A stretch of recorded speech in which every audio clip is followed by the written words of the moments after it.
Bueno, ¿se acuerdan en qué nos quedamos la semana pasada? ¿O no? Ya les vi la cara. Pues no se preocupen, yo estoy igual. Sí. No. Yo tengo esa costumbre, bueno, ya había perdido esa costumbre yo de preguntar ¿en qué vimos la semana pasada? ¿Qué es lo que estábamos viendo? Y es muy interesante porque en la medida que vamos viendo, en la medida que vamos aprendiendo, en la medida que yo creo que el Señor nos va abriendo el entendimiento, en la medida que escuchamos también a otras, ¿seremos nosotros? ¿Se oye bien? Ok. En la medida que vamos viendo todo lo que todo lo que está descubriendo ahorita, ¿verdad? Una cosa que he estado siguiendo un poquito de cerca son algunas, pues no los quiero traer, quiero dejar mejor como para que lo busquen, algunos científicos, por ejemplo el que descubre el ADN, nombres que tienen ellos, búsquenlo para que tengan algo que hacer en la semana. Los que no tienen nada que hacer, búsquenlo, de cómo ellos se han dado cuenta de que tiene o tuvo que haber o tiene que haber un ser muy supremo, muy demasiado, que no es comprensible a la mente humana, que haya hecho lo que somos, empezando con el ADN, que ahora últimamente pues se descubrió todo eso, de cómo, por ejemplo, el otro día a un científico por ahí, él negaba lo que es el alma y el espíritu, que son gente muy materialista, gentes que se van a la ciencia y todo ese tipo de cosas. Y la respuesta de uno de ellos fue que le dijo, cuando murió tu mamá, ¿viste el alma? Cuando le hicieron la autopsia, ¿la viste?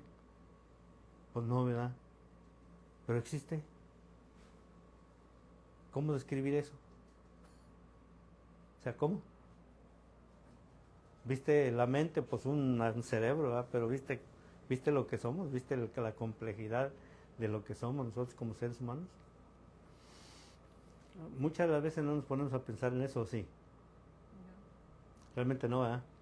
Pero ahorita se está dando que la ciencia está descubriendo muchísimas cosas en las que realmente, sobre todo la neurociencia, que es una de las ramas muy interesantes de cómo se han puesto a ver cómo funciona el cerebro, cómo las partes que tenemos, de dónde está la alegría, dónde está el enojo, porque todo proviene de ahí. Todo proviene de lo que somos, del mundo que somos nosotros. Y cuando vimos el capítulo 17 del libro de Juan, pues nos dimos cuenta que hay un mundo que no se mira, que es un mundo espiritual, es un mundo interno, es un mundo en donde el hombre realmente no ha alcanzado a ver y a desarrollar lo que somos. La semana pasada estuvimos viendo, déjenles digo de lo que estuvimos viendo, de cómo la escritura antigua, o sea, lo que es el Antiguo Testamento, da testimonio de Jesús el Mesías, de cómo estaba escrito de que vendría alguien a hacer prácticamente una revolución, ¿verdad? Y vino y hizo la revolución. Y estaba viendo también, por ejemplo, ahorita en nuestro tiempo, que hay una corriente, vamos a ver, una corriente de pensamiento que está muy dirigida a que el reino que viene más o menos tiene que ser como físico, el reino que el Señor Jesús viene a implantar. Y lo miran físico, lo miran que viene y a los malos los agarra y los hace, y a los buenos como nosotros nos pone a la derecha y ya la hicimos. Porque más o menos es así como se ha proyectado que viene el Señor Jesús y que viene y que hace esto y que hace el otro. Pero pues si nosotros nos damos cuenta y si nos pudiésemos trasladar al tiempo en el que el Señor Jesús viene a la tierra, que tuviéramos la oportunidad de ver cómo se movía todo el ambiente, pues nos damos cuenta de que cuando el Señor Jesús viene a la tierra, la mayoría, bueno, primero, Él viene a un pueblo específico. Él no viene a todo el mundo, no viene a los romanos, no viene a los griegos, no viene a nada de ellos. Viene a un pueblo, a su gente, a judíos, hebreos. Él viene a eso. ¿Verdad? Entonces estábamos viendo la semana pasada, ¿verdad?, que todo lo que se mira en los evangelios, todo lo que está en el antiguo pacto o testamento, como nosotros le llamamos, todo lo que es la escritura antigua, pues la forma más fácil de poder ver nuestro entorno, nuestro tiempo, es ver al libro de los Hebreos. ¿Se recuerdan que lo vimos? O sea, para poder entender todo lo que Jesús vino a hacer a la tierra, pues es más fácil ver a los hebreos, porque podríamos ver a los romanos, pero no es lo mismo, porque los romanos eran considerados como no pueblo de Dios, como gentiles, como apartados. Esos no entran en el paquete. Los únicos que podían entrar pues eran los hebreos, lo que es el pueblo judío. ¿verdad? Y quiero decir esto porque yo creo que eso nos va a dar también mucha luz a nosotros para poder entender realmente. Le decía ayer al hermano Valentín que nos dimos tengo ahorita eso de esa, me he dado la tarea de ver realmente qué es el evangelio verdadero, qué es lo que nosotros realmente predicamos, qué es lo que debemos de predicar de acuerdo a las enseñanzas del Maestro, de acuerdo a las enseñanzas de Jesús. Y uno de los heraldos, de las voces más claras, más, ¿cómo se puede decir?, más de autoridad autoritarias, es la voz de Saulo de Tarso. ¿Sí? De lo que él escribe, porque él no estuvo, al menos no hay escritos que él haya caminado al lado de Jesús. Él es enseñado por revelación de Jesús. ¿Sí? Entonces yo por eso quiero ver esto, para que nosotros podamos entender nuestro tiempo, dónde encajamos nosotros, qué es lo que realmente nosotros tenemos que hacer, pero pues vamos a tener que ver a los hebreos, realmente qué era lo que el escritor de Hebreos, aunque hay una discrepancia ahí con esos escritores, ¿verdad? No me meto en eso porque solamente ellos se pueden pelear allá, ¿verdad? Que quién escribió el libro de los Hebreos, ¿verdad? Que Apolos, que sabe. Muchos se lo atribuyen a Saulo de Tarso, pero pues algunos ahí de lo que yo he leído parece que la forma literaria en la que está escrita no concuerda mucho con los demás libros. Se lo atribuyen un poquito más a Apolos, que era un hombre muy elocuente, pero pues a eso lo dejamos que se peleen ellos allá, ¿verdad? Vamos a nosotros a ver realmente lo que nos interesa. Y una de las cosas, de las causas que a mí me ha llamado mucho la atención es el hecho, por ejemplo, de que se nos ha dado a vivir algo que creo yo que aún todavía no entendemos bien. Porque lo hemos dejado así, o al menos yo lo que he visto en el transcurso de todos esos años que tengo en el Evangelio, de que a la gente se nos da como una, ¿cómo se puede decir? ¿Cómo puedo decir? Se nos enseña más cómo debemos de vivir de acuerdo al Evangelio. O sea, cómo debemos de hacer. Y la primera cosa que nos enseñan es que dé los diezmos. Otra vez con los diezmos. Ayer hablábamos con el hermano Valentín, dice que una vez lo invitaron a un lugar por ahí y lo primero que le dijeron, ¿trae ofrenda? No le hablaron de otra cosa, le dijeron, si trae ofrenda, pásele, si no, bueno, no fue así, ¿verdad? Pero él nos lo platicó de otra manera. Pero desafortunadamente se ha desviado mucho el Evangelio. Y se ha desviado, se puede decir que 200, 360 grados de allá para acá, sí, 180, ¿verdad? Para allá y para acá, o bien opuesto el Evangelio. Y la razón por la cual quiero tocar ahora, les dije la semana pasada que vamos a tocar el libro de los Hebreos, porque yo creo que es una de las cosas más fáciles de entender a través de un pueblo que... ¿Apago esto? ¿Se oye? Ay, perdón, déjame una servilletita ahí. No se oye mucho el... Ah, bueno, qué bueno. Porque está muy caliente. Estamos en la ciudad de San Antonio, Texas, con grados de 100 grados ya, que nos andamos a mediodía, ¿verdad? Pues son las 3, 4 de la tarde y no, hombre, salió uno para afuera y parece que eso se derrite uno ahí, ¿verdad? Sí, ahorita, pero bueno, era un paréntesis nada más. Sí, yo quiero tocar esta parte porque parece ser que como que nos han dejado a que hay una parte que nosotros tenemos que hacer, pero no nos dan realmente una guía exacta para poder hacerlo. Se nos imponen normas o doctrinas, y a veces doctrinas muy equivocadas, creo yo que están muy equivocadas. Por ejemplo, hay un espíritu de condenación muy feo dentro de la iglesia, que si usted no cumple como el pastor dice o como debe de ser, pues a veces, muchas de las veces hasta son segregadas la gente. No se diga, por ejemplo, los testigos de Jehová. Hay muchos testimonios, y no nomás eso, hay muchas otras denominaciones en las que existe mucho eso. Pero entonces, para yo vivir libremente, porque esa es la idea, vivir en el cristianismo con libertad, no en esclavitud, ¿o no? De realmente debo ser libre.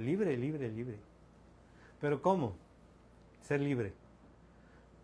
¿Cómo, cómo, cómo me dirían ustedes para vivir en libertad? ¿Cómo poder vivir en libertad?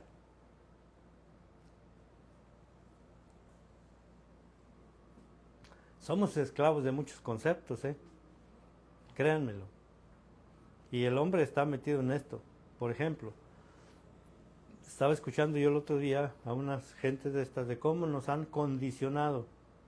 Por ejemplo, cuando los niños están chiquitos y van a la escuela, ¿a qué horas entran? A las 8. O 7:30, o 8:15. Pero es un promedio de 7:30 a 8, no, 8:30. ¿Verdad? Más o menos. Y salen 3, 4, 5 de la tarde, 2 de la tarde, más o menos. Porque desde niños nos van condicionando. La mente está condicionada que cuando ya está más adulto, usted entra a trabajar a las 8 de la mañana. O sea, ya no batalla. Ya está condicionado a eso. Ahora, la mayoría de la gente que yo es más, en mi propia experiencia, que yo me recuerde, ¿verdad? Cuando ya empecé a crecer, yo empecé a trabajar a los 12 años de edad, muy pequeño, allá en México, en aquel tiempo en el que pues tenía uno que trabajar. Salió uno de la primaria a los 12 años y entré a trabajar, ¿verdad? Porque no había otra.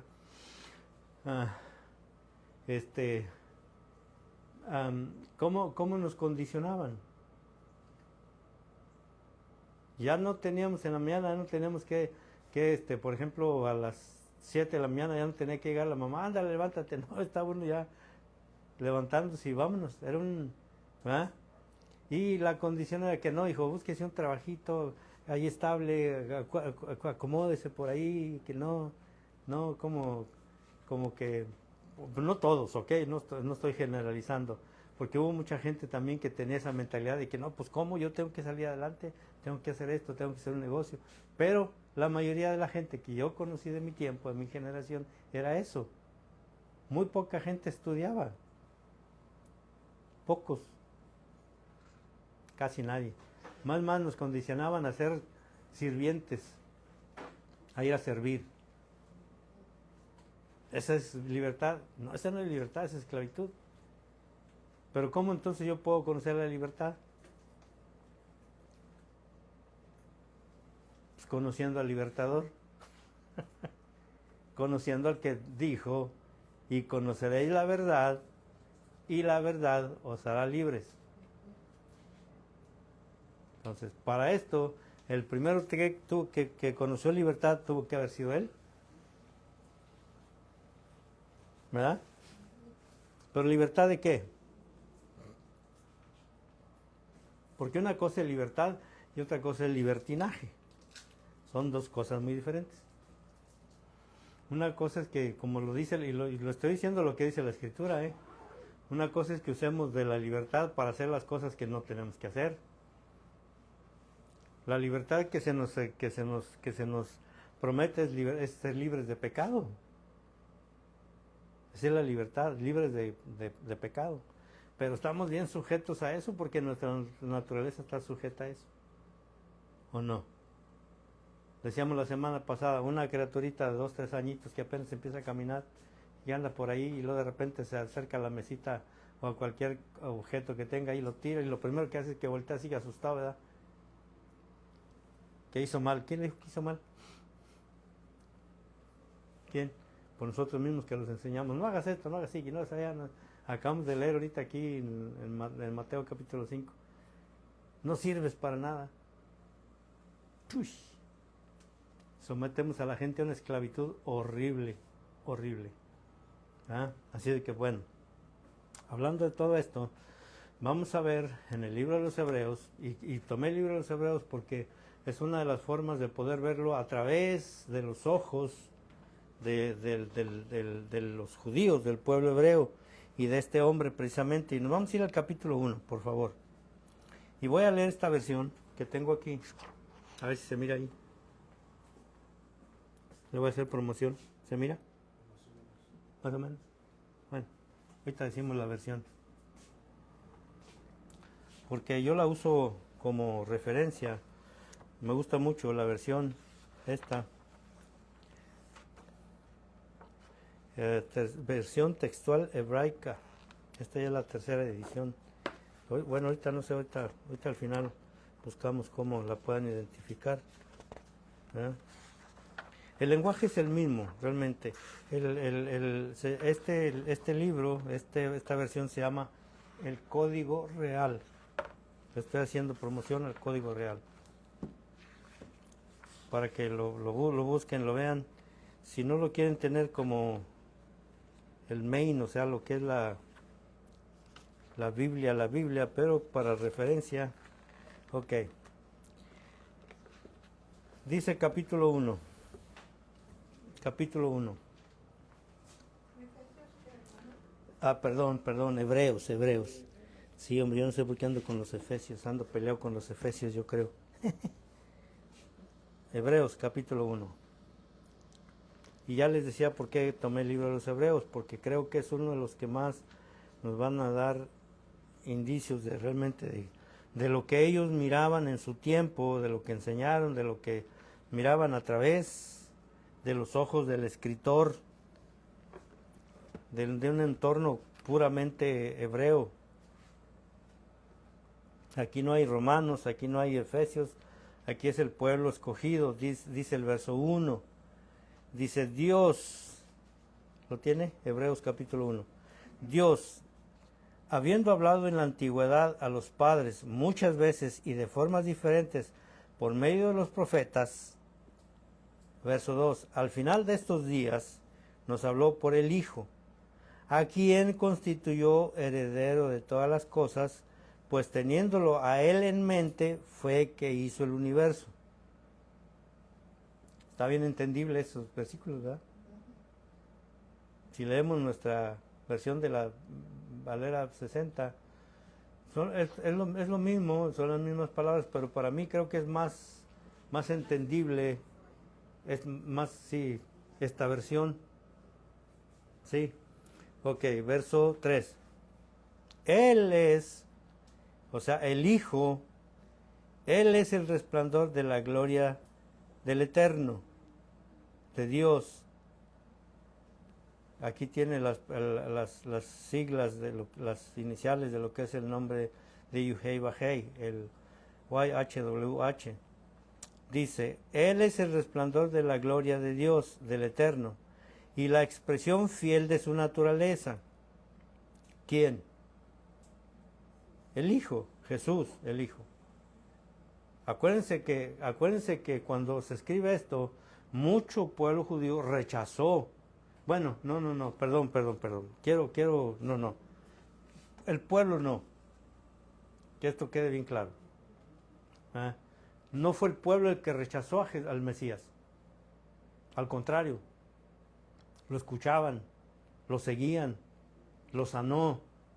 Los que rechazaron al Mesías fue el orden religioso y político de su tiempo, a los cuales nos referimos como fariseos, saduceos, herodianos, escribas, a toda la que era la élite, y que en el día de hoy nosotros tenemos también varias élites poderosísimas, muy poderosísimas, ¿verdad?, que están en contra realmente de que se hable la verdad. Y sí quiero aclarar eso, porque yo no estoy en contra, ni mucho menos de que se generalice, porque yo creo que ese es uno de los errores también muy grandes, cuando hablamos del pueblo de Israel. Por ejemplo, ahorita el pueblo de Israel, vamos a verlo de esta manera, lo que está pasando en la actualidad. ¿Todos piensan igual? Hay muchas reacciones diferentes de lo que se está viviendo ahorita. En el caso de cuando el Señor Jesús vino a la tierra, era lo mismo. Las élites de su tiempo eran los que estaban en contra de que alguien viniera a imponer un reino nuevo cuando estaban sometidos a los romanos. Era como si alguien viniera y se metiera ahí una... ¿Cómo lo podemos poner? Yo conozco la historia de México. Bueno, y si no, alguien por ahí, si no es de México, que investigue un poquito. ¿Verdad? En el tiempo de la Revolución Mexicana. Cuando la Revolución Mexicana se hizo, vinieron algunos caudillos, entre ellos uno que se llama Doroteo Arango, el famoso Pancho Villa. Sí, allá le hicieron, yes, no.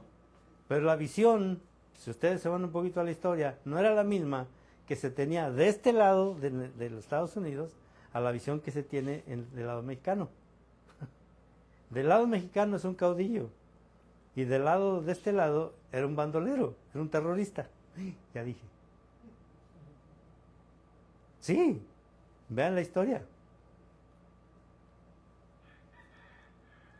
Porque se miran las cosas diferentes. En el tiempo de nuestro Señor Jesucristo, Jesucristo era considerado como un revolucionario. Alguien que venía a revolucionar, alguien que venía en contra del imperio. Por eso les digo que está muy mal, está muy incomprendido realmente lo que es el Evangelio. ¿Qué es lo que nosotros estamos esperando realmente? ¿Qué es lo que nosotros tenemos que hacer? Y dice, vámonos al verso 4. No, voy a leer el verso 3. Él es el resplandor de la gloria de Yahweh, de Jehová, del Eterno, y la expresión fiel de su naturaleza. O sea que el Hijo es la expresión de la naturaleza del Padre, y quien mantiene en orden todas las cosas con la palabra de su autoridad, y habiendo efectuado la purificación de los pecados, fue sentado a la diestra de la majestad en las alturas. Verso 4. Verso 4. Acuérdense que está hablando del Hijo, de la naturaleza del Hijo, de lo que el escritor está diciendo en su tiempo, de lo que ellos vieron y entendieron y se les reveló de quién era el Mesías, de quién era Yeshua. Dice el verso 4, hecho superior a los malachim, o sea, a los ángeles. O sea, fue hecho más grande que los ángeles, por cuanto ha heredado más excelente nombre que ellos. Es el verso 4. Yo creo que ese no tiene mucha diferencia a lo que está en la versión de nosotros, ¿verdad? Dice, hecho tanto superior. Voy a leer la versión del 60, Reina Valera del 60. Hecho tanto superior a los ángeles, cuanto heredó más excelente nombre que ellos. El verso 5. Porque es una pregunta, ¿por qué? Dice, ¿a cuál de los malachim o de los ángeles dijo jamás, mi hijo eres tú, yo te he engendrado hoy? De donde se deduce, yo le seré padre y él será hijo. Miren, yo lo que quiero ver que aquí en esta parte el escritor está exaltando, está diciendo realmente lo que ya Jesús es para ellos después de haber resucitado. Ya la revelación que ellos tenían del Mesías. El escritor ya aquí ya tiene la revelación no de cuando Jesús anda sobre la tierra, no. Ya tiene la revelación de cuando el Señor Jesucristo pasa el plano y hace todo el trabajo para que entonces pudiera ser llamado así de esa manera, Hijo de Dios. Porque recuérdense que eso fue lo que lo mató a Jesús, el hacerse Hijo de Dios. Cuando la élite, las élites que estaban en ese tiempo, pues era decir que era un hijo de Dios, se hacía igual a Dios. Y eso era dentro de sus cánones, dentro de sus leyes, pues eso era herejía, eso era reo de muerte. Nosotros decimos que somos hijos de Dios, ¿y quién dice algo? ¿Pero realmente somos hijos de Dios? O sea, ¿lo somos? Van a decir, hermano, me está poniendo duda. No. Es para que nosotros realmente nos demos cuenta que sí somos. No en la potencia que el Padre quisiera, o que al menos nosotros lo deseamos, pero somos hijos de Dios por la obra del Hijo. Porque nosotros aceptamos el sacrificio del Hijo. Y el sacrificio del Hijo es lo que nos hace aceptos delante del Padre. No hay mérito en nosotros. ¿Verdad? Dice, ¿en dónde me quedé? El verso 6, ¿verdad? Y de nuevo se deduce que al revelarlo en esta edad presente, al Hijo, está ordenando, sujétense a Él y sírvanle todos los malachim, todos los ángeles de Dios. Y luego dice de los ángeles, el verso 7, y ciertamente de los malachim dice, de los ángeles, Él hace las alas de sus malachim y a sus siervos como llamas de fuego. El verso 8, dice el escritor, pero del Hijo, o sea del Mesías, de Yeshua, dice, pero del Hijo dice, tu trono, oh juez, es para siempre y el cetro de la realeza es cetro de equidad. Y luego dice las características del Hijo en el verso 9. Amaste la justicia y aborreciste la maldad. Justamente ha hecho Dios, tu Dios, escogiéndote, para ungirte con óleo de gozo más que al resto de tus compañeros. Y luego cita el Salmo 45. ¿Y por qué lo cita? Porque, miren, el libro de los Hebreos tiene que tener una base 100% de acuerdo a la Torá, de acuerdo a la ley. Para que ellos pudieran tener este tipo de diálogo, de este tipo de relatos, de disertaciones, ¿cómo se puede decir? Sí, de entendimiento. Ellos tenían que hacerlo de acuerdo a su ley, de acuerdo a sus enseñanzas, es más, de acuerdo hasta a sus tradiciones. Porque acuérdense, no es lo mismo hablarle a un pueblo romano que no sabía nada de eso, a un pueblo como los efesios. Es como decir nosotros a los mexicanos, a los argentinos, a los colombianos, ¿se han fijado que hay diferencia en nuestros lenguajes?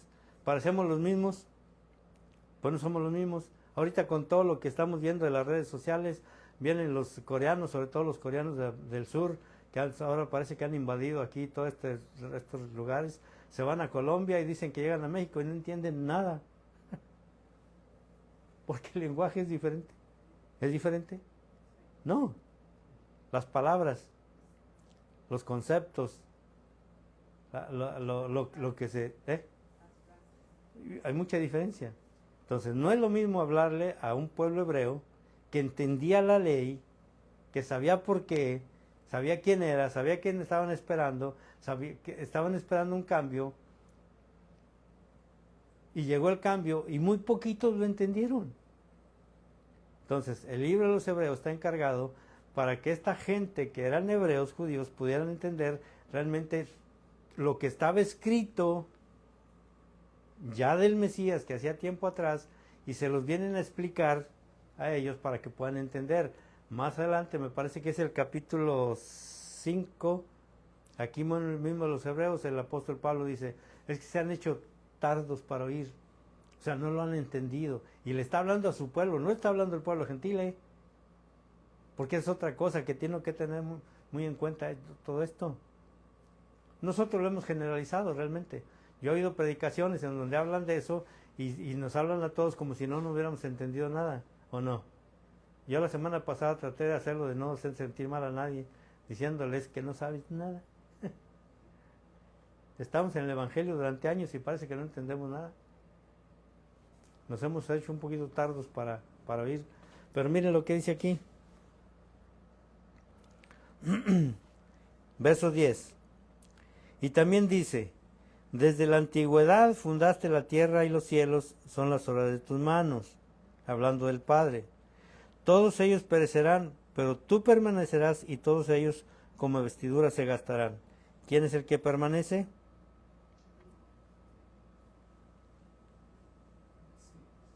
¿Quién?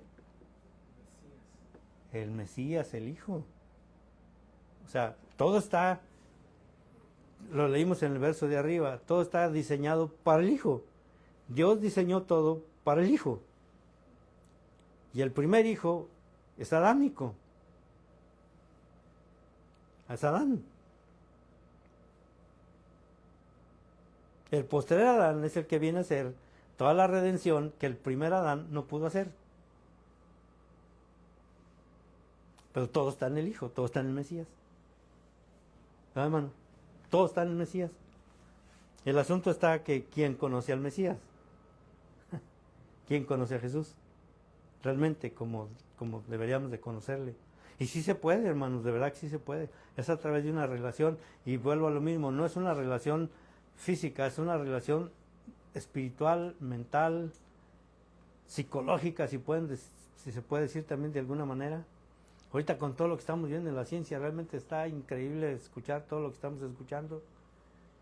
Cómo el tálamo y todo lo que tenemos tiene ciertas funciones, en donde está el miedo, en donde está la alegría, en donde está el placer, en donde está todo.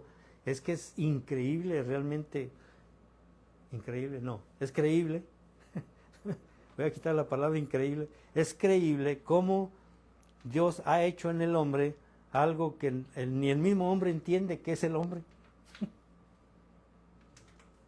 ¿Verdad? Estamos hechos a semejanza del Creador. ¿Mortales? Pues sí, por causa del pecado, porque somos mortales por eso. Pero si entendemos que Jesús viene y la mortalidad la quitó y agarró la inmortalidad, entonces nosotros estamos llamados también a eso. Pero hablar de eso como que entonces, como que hermano se fue muy acá, muy espiritual, ¿verdad? De que yo no me voy a morir. El enemigo último a vencer, ¿cuál es? La muerte. Y la celebramos, ¿a poco no? En México hasta le hicimos una Catrina por ahí. Y cuánta cosa hay.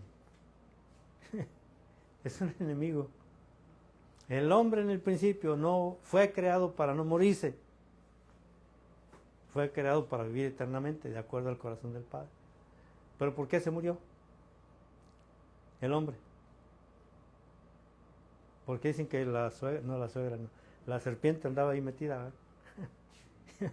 Y fue la que hizo todo el trabajo para que el hombre perdiera todo. Todo.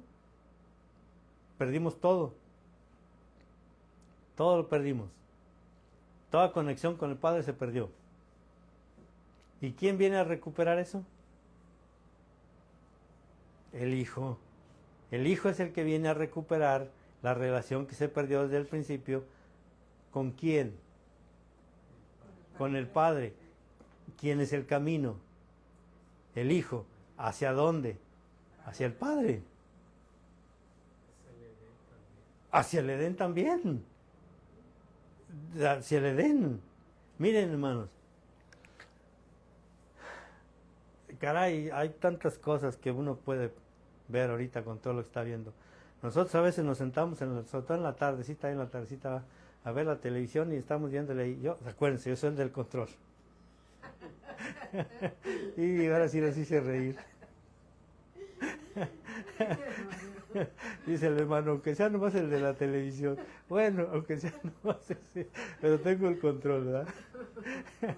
Y estábamos viendo realmente, me gusta ver también la parte en donde se ha dado, yo sé que ustedes lo han visto, en donde, por ejemplo, el otro día encontraron parecía un gatito así chiquito, negro, parecía gato, y se lo llevan, si lo dejan ahí se muere, porque parece que está abandonado. Lo llegan, lo alimentan y crece y resulta que es una pantera, casi domesticada, no se ve el final. Yo he hecho una pregunta, el otro día hice una pregunta. A nosotros nos sacaron del Edén, ¿verdad? A Adán lo sacaron. Que se vaya, órale, a trabajar. ¿Ah? Y a la mujer a tener hijos con más dolor.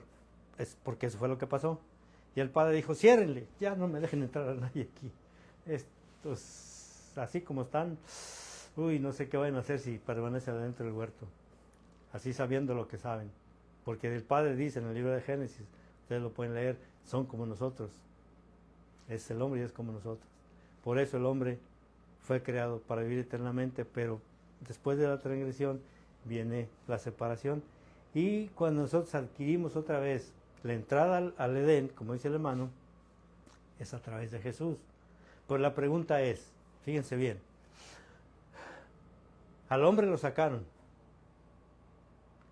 ¿y a los animales también lo sacaron? ¿O se quedaron adentro del huerto?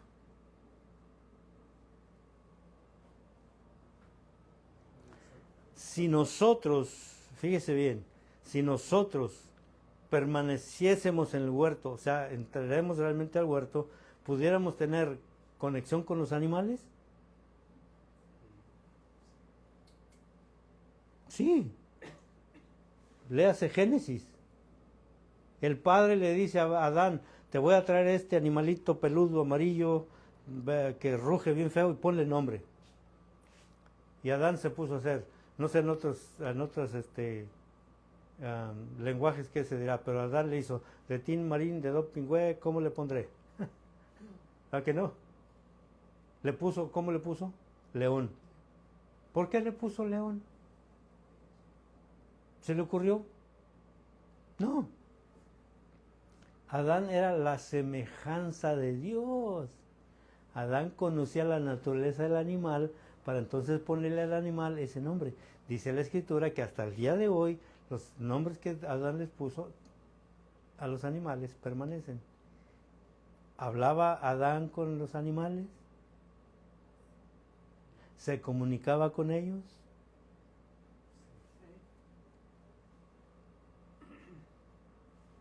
Pero ¿por qué, Señor? ¿Por qué Adán Eva tuvo que hablar con la serpiente? ¿Por qué? Porque sí se podía comunicar. Ahora hay que ver exactamente lo que representa la serpiente y lo que son los animales. Pero la pregunta es, ¿salieron los animales? ¿Sí? Porque la creación está sujeta todavía a la esperanza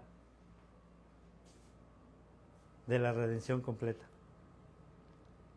En la selva, yo siempre he puesto este ejemplo, en la selva, que lo escuché, por cierto, de un hermano que era mi pastor. En la selva hay un león y un chango. Pasa el león y se come al chango. ¿Para quién fue bueno? Para el león. ¿Para quién fue malo? Pues para el chango. Pero esa es a la vista de nosotros, que nosotros lo vemos bueno y malo. Pero ¿cómo lo mira, cómo lo hizo el Padre? ¿Lo mira como nosotros? No, es una creación, es su creación que fue sacada del huerto y se rige por lo bueno y lo malo, se rige por la vida y la muerte. A nosotros, a través del Hijo, a través del Hijo se nos dio la oportunidad de regresar a ese lugar. Pero miren, mis hermanos, la verdad que cuando uno lo piensa así, créanme que yo trato de pensar de otra manera, pero a veces pienso y digo, ¿será posible cuando nos vemos nuestra naturaleza? ¿O será que no hemos entendido realmente el plan, no el plan, el propósito por el cual el Hijo vino a la tierra? Y nos debatimos entre dudas, entre enfermedades, entre cuántas cosas, ¿a poco no? De verdad, el deseo de mi corazón es que realmente nosotros podamos tener una relación, pero relación, así como yo la tengo con Hortensia, que es, a veces nos peleamos, a veces nos enojamos. No nos peleamos mucho, nomás de vez en cuando, nomás para no perder la costumbre. No es cierto. Pero ese tipo de relación, ¿con quién? Con el Padre, porque yo soy el Hijo. La relación es con el Padre, porque yo soy el Hijo. Usted como hija de Dios va a tener una relación con el Padre porque Jesús ya nos dio la oportunidad de ser hechos hijos de Dios. Y aquí el escritor lo explica muy bien. Mire, estamos hablando de la divinidad de Jesús, de cómo el escritor mira y ve el proceso y bien rapidito que lo mira. ¿Ok? Dice en el verso 12, dice, y los cambiarás como se cambia uno de ropa.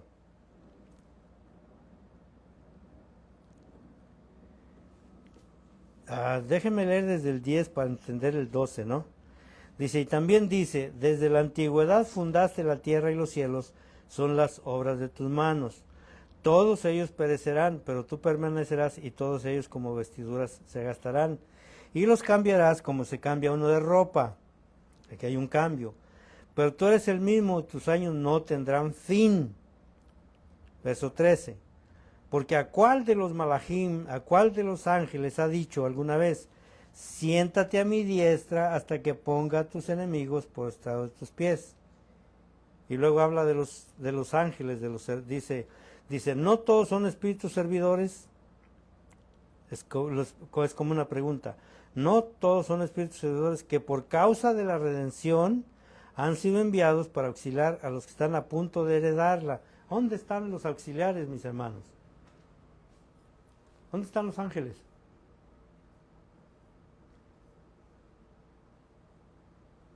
Me voy a meter en un terreno medio... ¿Dónde están los ángeles?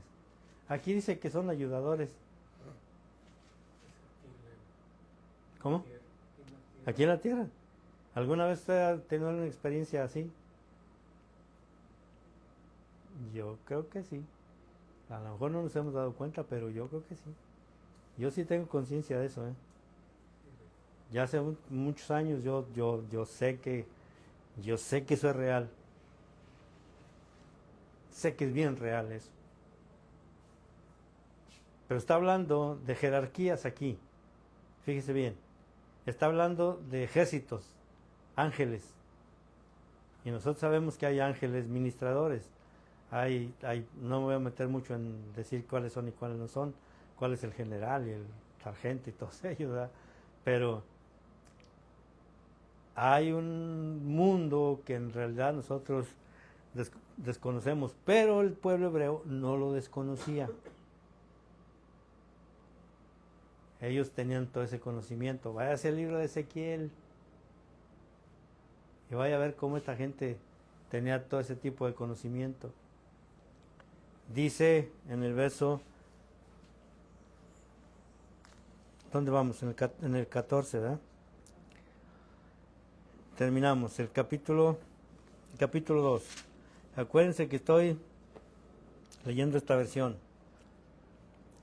Dice, debido a esto, es necesario que afirmemos el pensamiento atendiendo estas cosas que fueron oídas, no sea que nos vayamos alejando poco a poco de ellas. Acuérdense otra vez, le está hablando a su gente, a la gente que conocía todo esto. Pero a su misma vez también es una enseñanza para nosotros, de poder entender este mundo, de quién es el Hijo.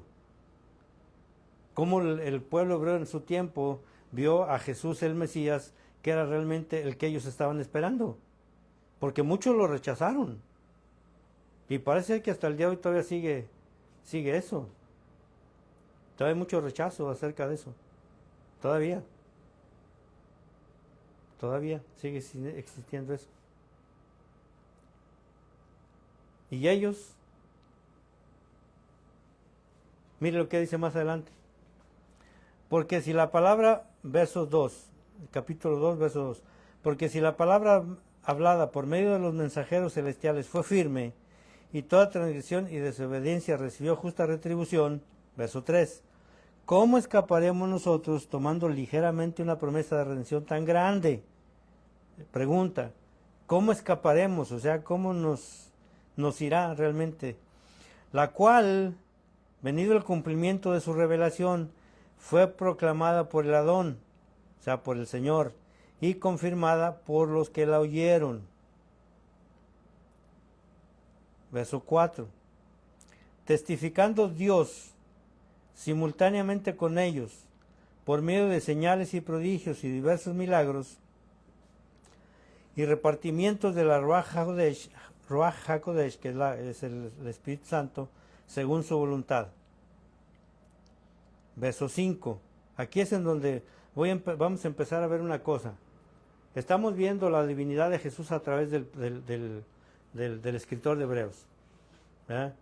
Y sí quiero que veamos bien esta diferencia. Bien, una diferencia muy grande. De cómo lo compara, más grande que los ángeles, más grande que todo, porque es el Hijo. Pero aquí en lo que vamos a seguir viendo, aquí el escritor ya lo muestra de otra manera. Es el mismo, pero en otra categoría, al mismo Hijo. ¿Ok? Dice en el verso 5. No entregó a los malajim o a los ángeles el mundo venidero acerca del cual hablamos. O sea, no se lo entregó a ellos. Pero alguien en cierto lugar hizo esta solemne declaración. ¿Qué es el hombre para que él te acuerdes? O el Hijo del hombre para que lo visites. Y luego mire lo que dice el verso 7. Lo hiciste un poco menor que los ángeles celestiales, que los malajim. Lo coronaste de gloria y de honra. ¿A quién? Al Hijo. Pero aquí ya no lo está viendo el escritor como al principio. Aquí ya no.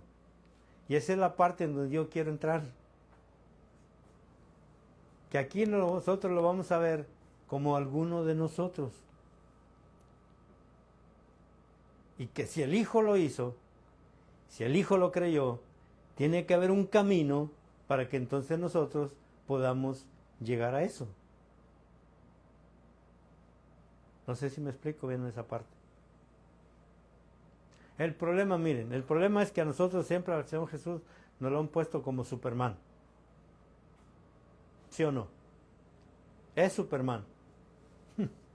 Pero no lo han puesto de esa manera, entonces no hay forma de yo poder competir con Superman. ¿Cómo? Si él es Superman. Superhombre. Cuando él vino a la tierra, pues tenía todas las ventajas. Pues entonces como que yo no tengo ninguna ventaja. Y Jesús no vino, fíjese bien, Jesús no vino a hacer algo como si fuera una varita mágica. No vino a que, por ejemplo, todo se haga así como... ¿Cómo lo pongo? Padre mío, ayúdame, Señor. ¿Cómo? Cuando el Señor Jesús viene a la tierra, Él viene a hacer la voluntad del Padre. ¿Sí? Y la voluntad del Padre era que al hombre caído, al hombre adámico, lo redimiera, lo justificara, lo ayudara, para que entonces pudiera regresar a su origen, de donde fue creado. pero no lo iba a hacer como Superman, porque si no entonces ninguno de nosotros tuviera oportunidad. Él tenía que hacerlo, como nos dice ahí en el libro de los Hechos, como nos dice Pedro en el discurso que él tiene, en el libro de los Hechos, que él vino de acuerdo a la carne de los papás, de María y de José. Como un hombre realmente. Con la capacidad de un hombre, con las debilidades de un hombre, con el pensamiento de un hombre. Y ese hombre transformó todo su pensamiento, pero de acuerdo al conocimiento del Padre. O sea, Jesús no vino nomás a ser como si fuera un mago o algo así, no. Él desde el proceso, desde que él nace, Jesús desde que nace con la carne del hombre, humano. Ejemplos bien claros. ¿Se recuerdan cuando está pequeñito y llegan el ángel, le dicen a José, ¿sabes qué? Llévate al niño, pues, vete a Egipto porque Herodes anda como león rugiente buscando a ver a quién, porque están diciendo que él es el próximo rey y si lo encuentran, pues lo matan. ¿O no? Si hubiera sido realmente lo que la mayoría nos han enseñado, que él era el niño Dios, ¿para qué se lo llevan? Si es Dios, no lo matan. ¿O sí? ¿A Dios se puede matar? Pues no. Era un hombre. Nació con debilidades humanas. Y en esas debilidades humanas es en donde él se fortalece y se hace a la imagen del Hijo. Y yo sé que suena bien loco todo esto porque pues sí, realmente nos estamos metiendo en que estamos prácticamente casi comprometiendo al Padre para que Él pruebe lo que yo estoy diciendo, esto. Él, no yo. Sí, que quede claro, que el Padre realmente pues testifique de sus hijos. Sí, somos bien cabezones, bien desobedientes. Híjole, se me hace que el hijo pródigo nos queda corto. No, nos podemos, ni siquiera con el hijo pródigo nos podemos comparar.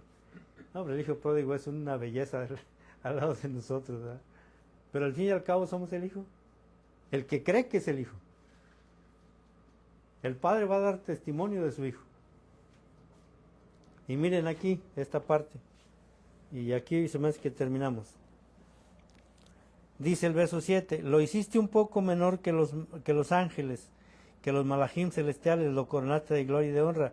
Al verso 8, así pues, todas las cosas ha sometido debajo de sus pies. ¿Quién?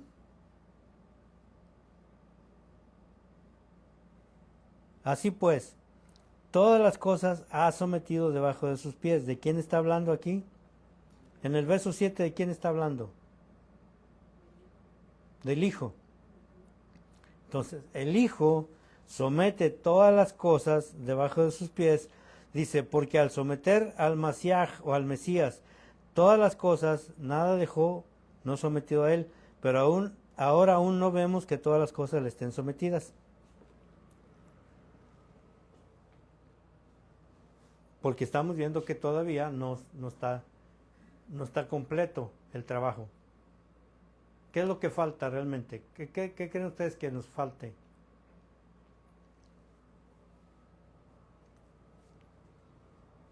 ¿Saben que yo creo que es una cosa bien sencilla? Creer. Creer. Y vaya que creer no es fácil, ¿eh? Yo creo que es un don. Y tenemos que pedir ese regalo, Señor, ayúdame a creer, ayúdame a creer. Necesito ayuda para creer. Ay, me duele la rodilla, ay, se levanta en la mañana, ay, Señor, ayúdame. ¿Verdad? Bueno, pues no nos asusté, ¿eh? Sí, ay, a veces, ay, Señor, hasta le ayudo con mi mano para levantar ayúdame, Señor. Si no nos ayuda, yo creo que no lo hacemos. La ayuda viene del Hijo. Y miren, es bien interesante. Órale, ya empezaron las multas. Verso 9, por favor, verso 9. No se me distraiga, verso 9. Dice, sin embargo, al que fue hecho un poco menor que los ángeles, al Malachim, a Yeshua, lo vemos ya coronado de gloria y honor por causa del padecimiento de la muerte, para que por la gracia de Dios experimentase la muerte a favor de todos. Y eso es bien controversial, mi hermano.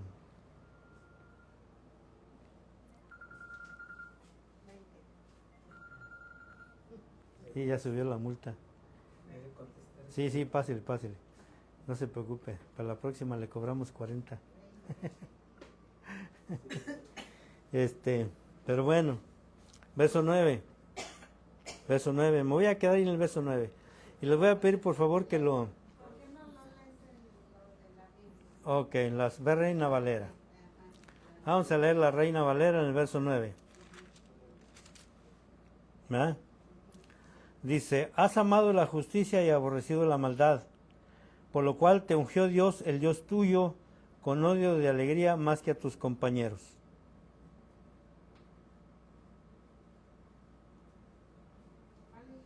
Perdón, no. Verso 9. El 2.9. Dice, pero vemos aquel que fue hecho un poco menor que los ángeles, a Jesús. O sea, ellos ya lo están viendo a Jesús. Y ellos lo están viendo coronado de gloria y de honra. Y a causa del padecimiento de la muerte, para que por la gracia de Dios gustase la muerte por todos.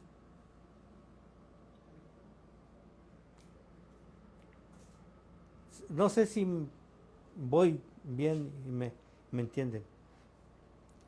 El escritor mira al Hijo primero como ya lo conocían, con gloria, lleno de honra, hecho más mayor que los ángeles, o sea, sentado a la diestra del Padre, está esperando a que pongan, pero entonces les dice, sí, pero cuando vino a la tierra, no fue así.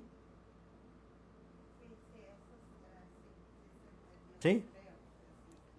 Cuando Él viene a la tierra, no fue así. Aquí a la tierra vino y fue hecho menor que los ángeles. Y la causa menor es que lo hizo, miren. Lo hizo y se hizo hombre. Y dice la Escritura que Él se rebajó hasta lo más bajo a ser hombre.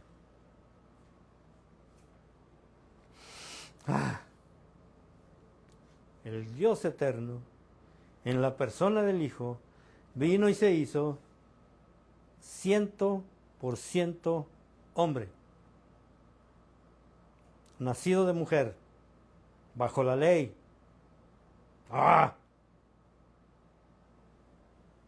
Eso está bien bueno para poder entenderlo.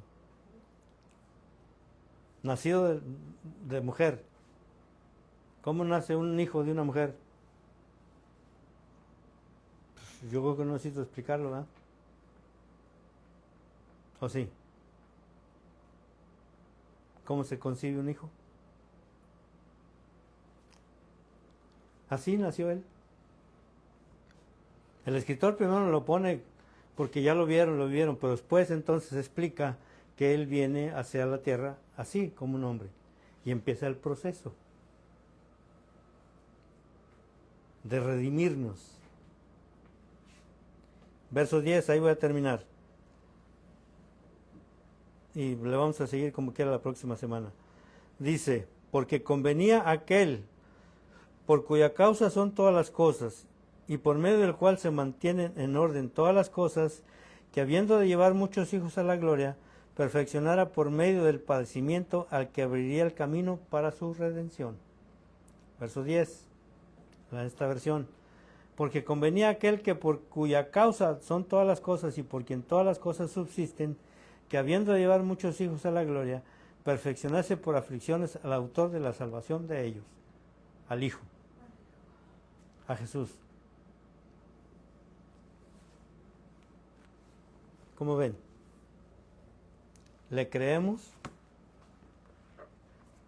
¿Qué mejor explicación que les da el escritor a su pueblo, a los hebreos, para que pudieran entender, que pudieran ver quién era realmente el Mesías, que ellos rechazaron? No todos, aclaro otra vez.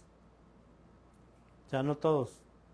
Pero realmente los que más lo rechazan, y hasta nuestro día, creo yo, hasta en nuestros días, creo yo, que los que más lo rechazan es el sistema religioso. Aquel que impone costumbres, tradiciones, que quiere hacer las cosas a su manera, sin tomar en cuenta realmente al Mesías.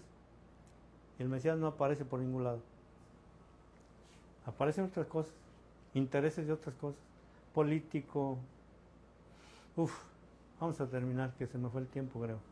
Bueno, Padre, te damos gracias en este día, en el nombre de Jesús, de tu Mesías, de Yeshua. Gracias, Padre, por darnos la oportunidad de ver esto. Y ayuda, necesitamos